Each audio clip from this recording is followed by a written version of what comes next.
14 अप्रैल 1912 को रात 11:40 पर एक घोषणा हुई कि अंटार्कटिक महासागर में आरएमएस टाइटैनिक के साथ एक भीषण दुर्घटना हुई है और इसी दुर्घटना के कारण ही लगभग 3 घंटे बाद 15 अप्रैल 1912 की सुबह 2:20 पर दुनिया का सबसे बड़ा समुद्री जहाज ठंडे बर्फीले पानी की सतह के नीचे पूरी तरह से गायब हो गया।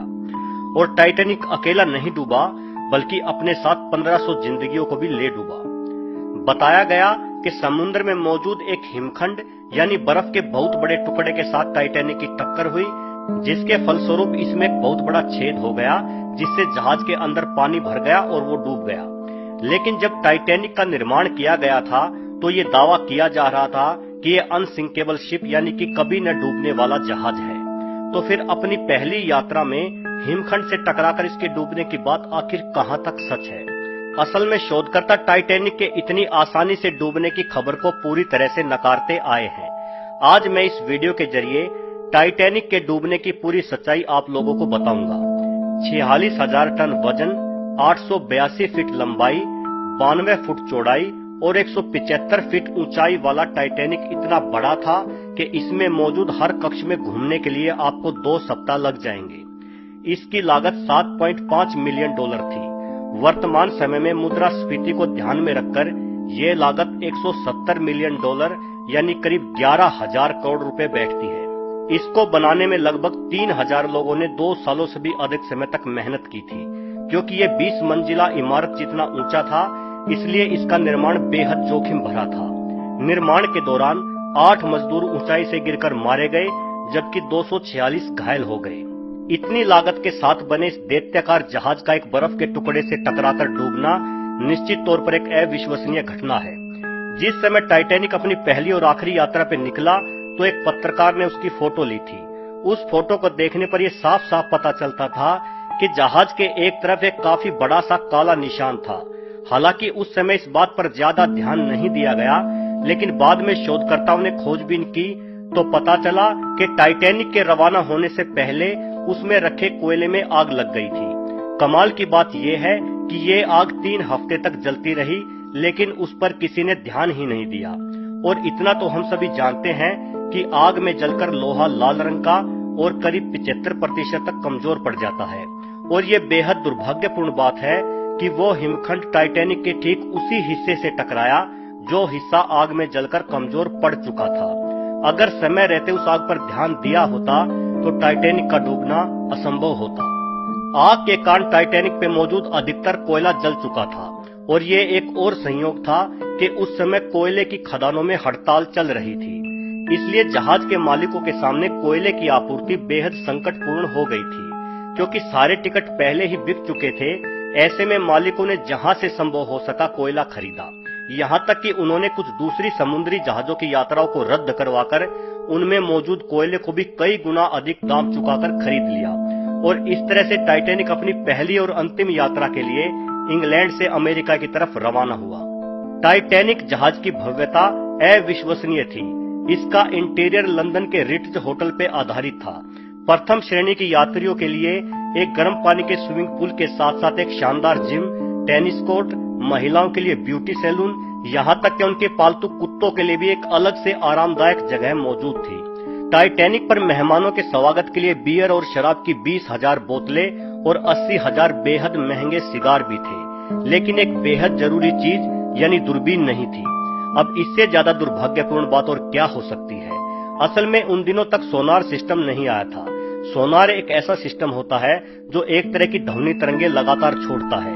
जैसे ही वे तरंगे सामने किसी वस्तु से टकराकर वापस आती हैं, तो ये सिस्टम तुरंत उस वस्तु के आकार और दूरी की जानकारी कई किलोमीटर दूर से ही ठीक ठीक बता देता है। लेकिन सोनार सिस्टम आने से पहले दूरबीन की मदद से ही समुद्री जहाजों के सामने पड़ने वाली रुकावट को किसी इंसान द्वारा देखा जाता था। लेकिन तमाम सुख सुविधा वाले टाइटैनिक जहाज पर दूरबीन नहीं थी, क्योंकि जहाज के रवाना होने से कुछ ही मिनटों पहले ही दूरबीन से नजर रखने वाले कर्मचारी को नौकरी से हटा दिया गया था और जाते वक्त वो उस संदूक की चाबी अपने साथ ही ले गया जिस संदूक में दूरबीन रखी हुई थी।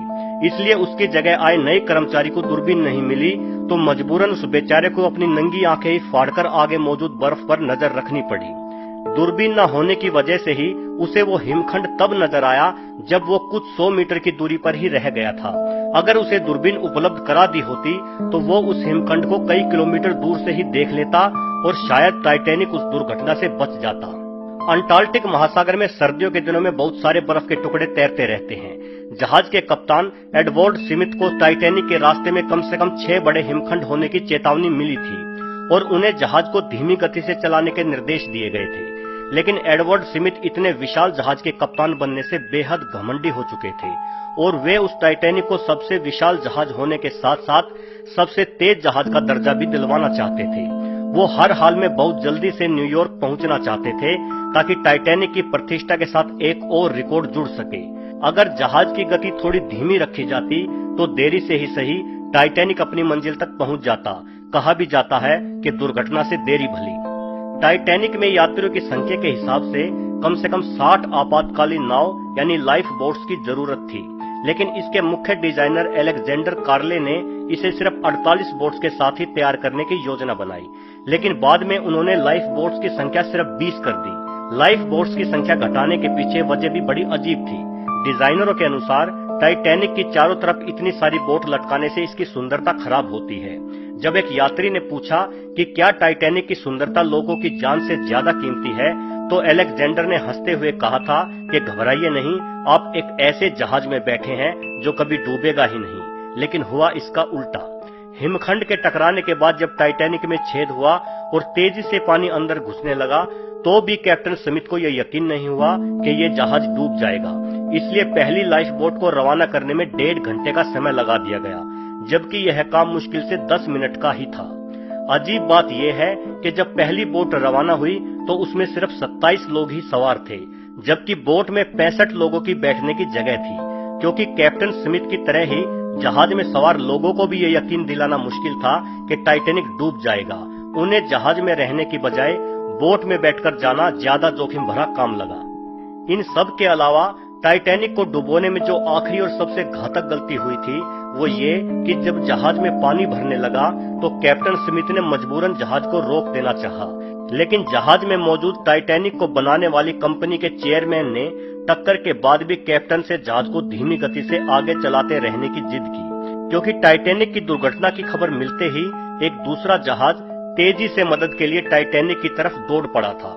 वो जहाज टाइटैनिक से सिर्फ 4 घंटे की दूरी पर ही था। कैप्टन स्मिथ को लगा कि अगर वो धीरे धीरे आगे बढ़ते रहे तो वो 4 घंटे के बजाय 3 घंटे में ही उस जहाज तक पहुंच जाएंगे। लेकिन उनकी यही कोशिश 1500 यात्रियों के लिए प्राण घातक साबित हुई। असल में टाइटैनिक के आगे बढ़ने की वजह से वो पानी के साथ ज्यादा दबाव के साथ टकराने लगा और पानी कई गुना तेजी से टाइटैनिक के अंदर घुसने लगा।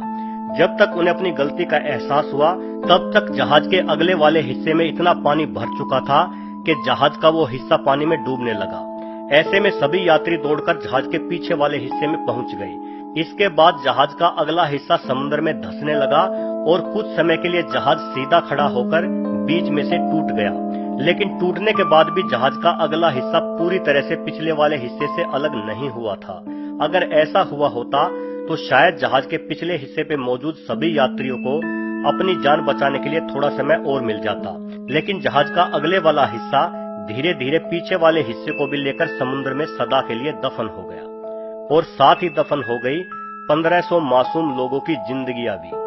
दोस्तों, टाइटैनिक तो असल में एक बहुत बड़ा टीन का डब्बा था, लेकिन जो 1500 जिंदगियां टाइटैनिक के साथ डूब गई उनके पीछे रह गए उनके बिलखते हुए परिवार।